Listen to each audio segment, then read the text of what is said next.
Hey friends, welcome back to the This Day podcast. Y'all, we are so excited to welcome our friend Sarah onto the podcast this week. Sarah has such a cool job, y'all. I love people with cool jobs because they make the rest of us kind of want to dream bigger about ourselves and our job.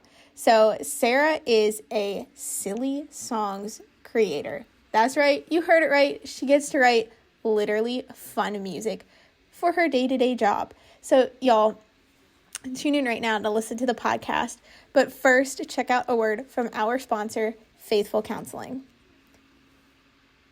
Faithful Counseling is an incredible organization that we are so excited to partner with. If you are somebody that struggles with your mental health, if you just want somebody to talk to, they offer around-the-clock therapy that you can talk with one of their professional licensed therapists. And they offer therapy from a Christian perspective. So click our link today to get 10% off your first month of therapy.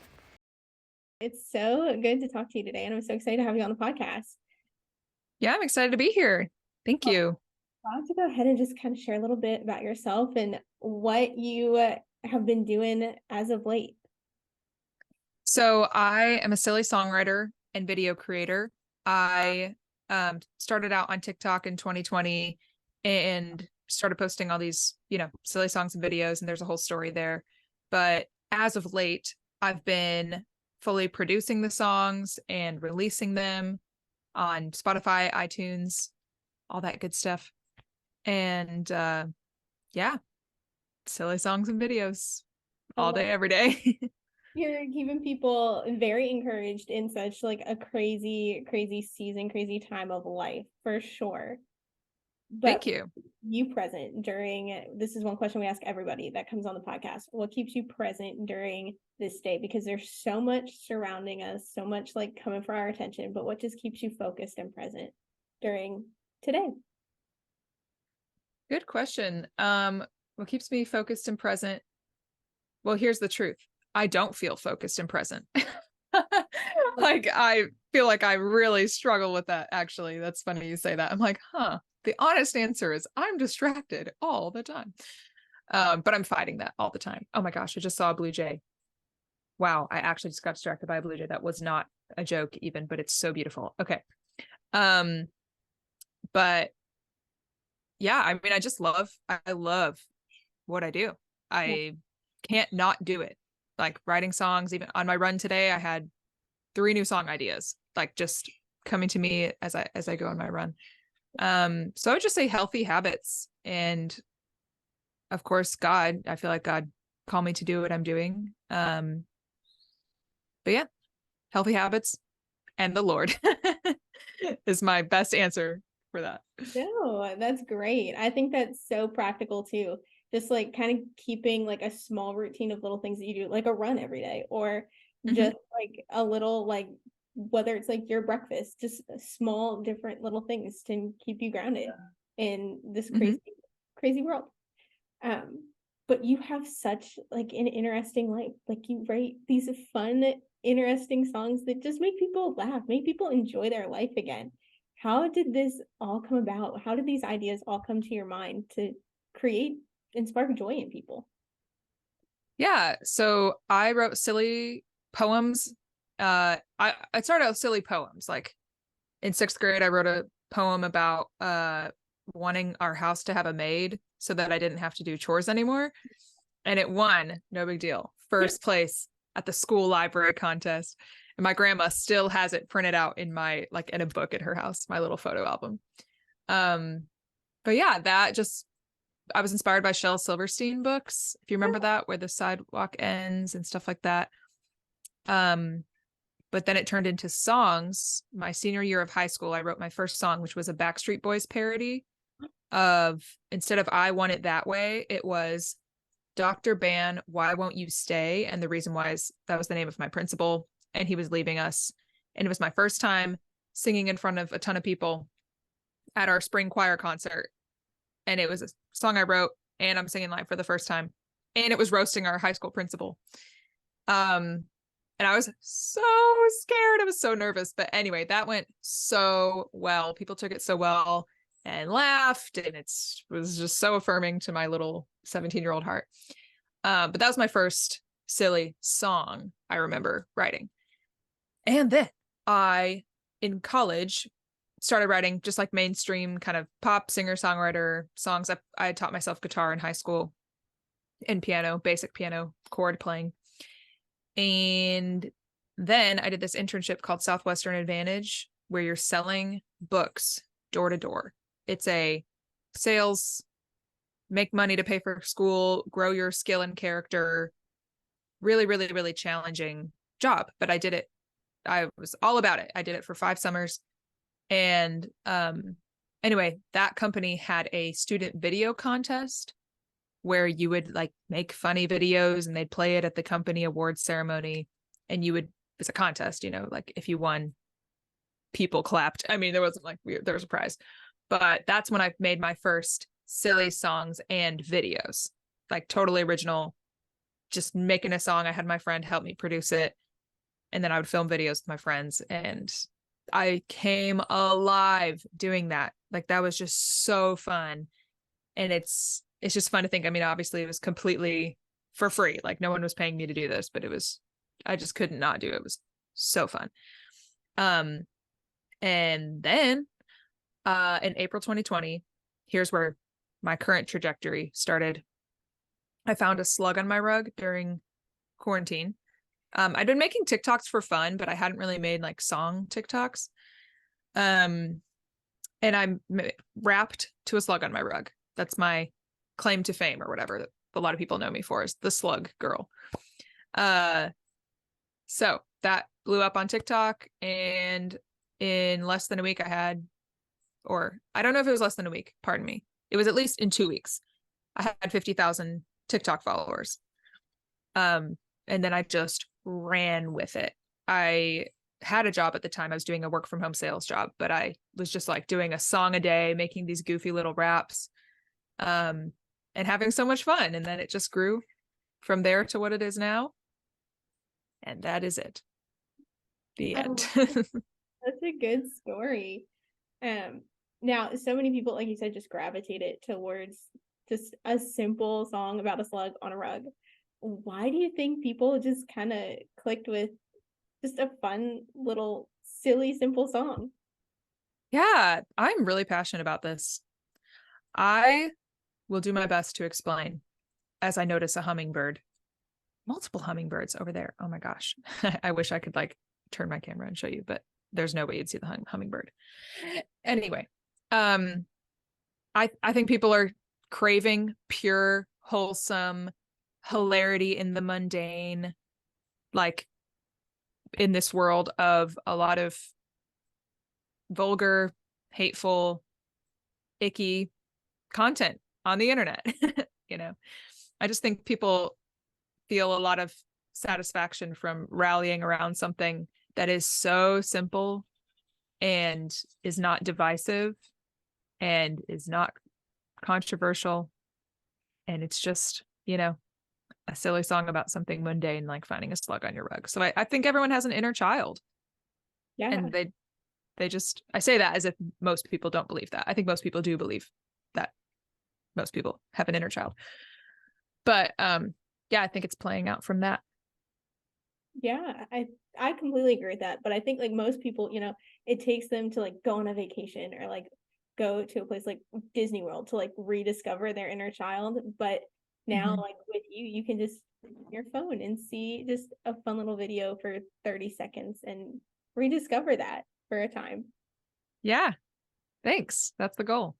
That is the goal for sure. So if you had to like pick a career over again, would you still pick what you're doing, or would you, start from scratch and do something else? What would you do? I would literally do what I'm doing now. It's such a godsend. Like I remember in 2019, I told my mom, this is so random, but we were on our way to Hamilton, and people are not even going to believe this, but I seemingly out of nowhere, told my mom, you know what? I actually think I'm going to be famous one day. And I use the word famous, which is kind of eye rolling, like famous. So, but the full truth is I use that word. And what I meant is just having a platform or being an influencer, lowercase f, famous. Anyway, I said, Mom, I really believe I'm going to be famous one day. And I think it's going to be for silly songs and videos. I said, I think it's going to be kind of like for the videos I did for Southwestern, but just about any random thing, kind of like Weird Al Yankovic, Yeah. And she was like, yeah, honestly, I could see that. And then I just kind of forgot about it. I'm not even kidding you. I forgot about it until a year later, found this lug on my rug. And that was not even on purpose. I wasn't trying to grow a platform based around silly songs. It was just an accident. So it's so weird that those things are connected. But yeah, if I could do it over, I'd pick exactly what I'm doing now. But I would somehow pick having a team of people to help me.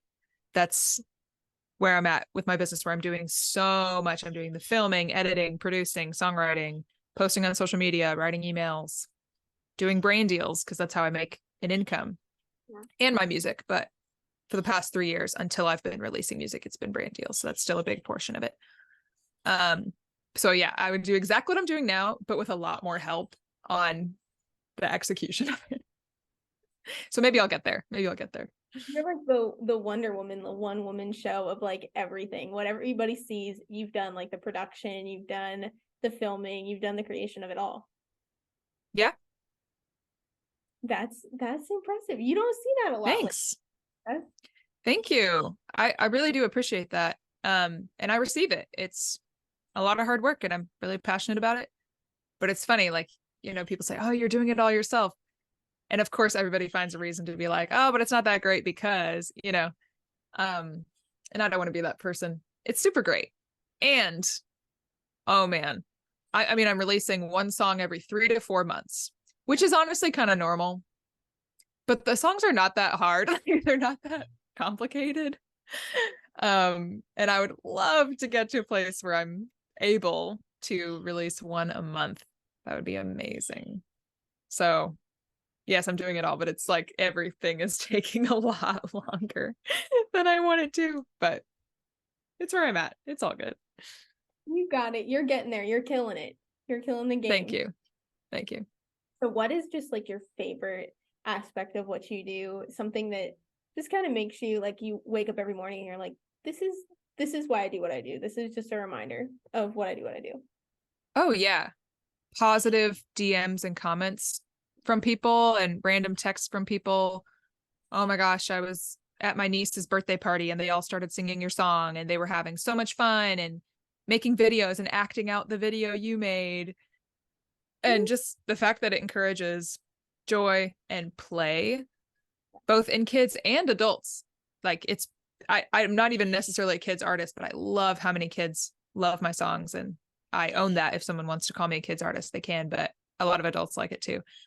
But yeah, just the messages from people who are like, oh, I'm having a bad day and I see your videos and they just make me smile or brighten my day. Or I sing your songs in the car on the way to work just to lift my spirits, and it's so awesome.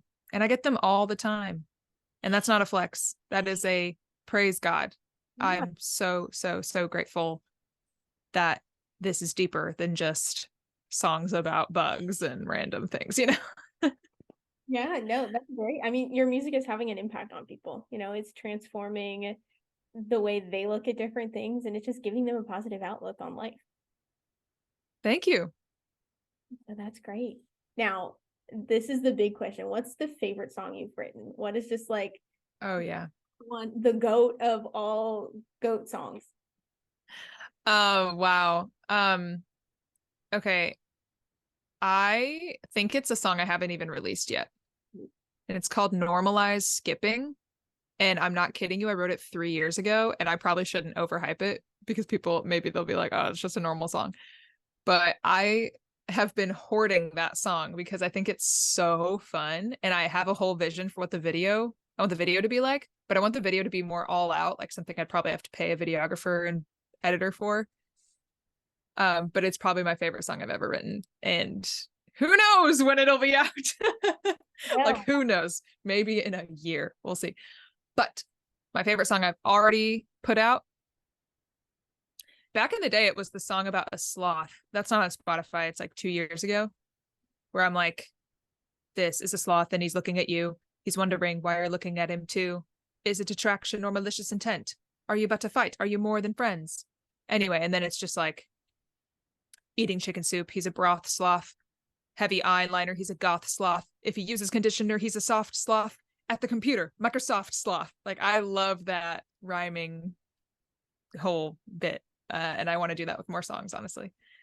So that, honestly, that's probably my favorite song I've ever written. I loved that one. And it's about a sloth. Like, who doesn't like a sloth? Come on. I know. And I pulled an all-nighter editing the video. Stop. Like, I was just so excited. I just stayed up all night editing it because I was having so much fun. Wow. So, sweet memories. Those are always good times. Those are good times. You will never forget that for sure. Now, where can people go to keep up with you, to just continue to hear more about you, your music, what's going on in your life? Yeah, they can go to, don't go to sarahmaddack.com. It is down. It's been down for months because no one cares about my website anyway. They just go to my Instagram and TikTok.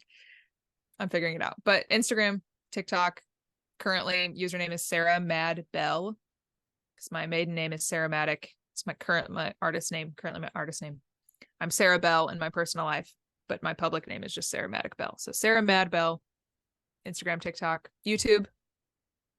I'm trying to post more on YouTube. That's it. And well, Sarah. Oh, and Spotify. Oh, please listen to me on Spotify. Sorry. Sarah Maddack. Maddack. On Spotify and iTunes and Amazon and other places. Those are important because you want people to buy your songs. So yeah. Well, Sarah, thanks so much for hanging out with us and sharing all about your songs and what you're doing and how God's using you and just bringing joy to people's lives. I mean, it's important. We need it. Thank you. Thanks for having me. Absolutely, girl. Thanks so much for listening to the podcast today with our friend Sarah. Friends, we have so many things coming into our ministry right now. Make sure you are following us on all the platforms to see what's going on. Make sure you're following Sarah so you can be encouraged on the day-to-day basis. I hope that you know that you are so loved today and that God has so much more in store for you.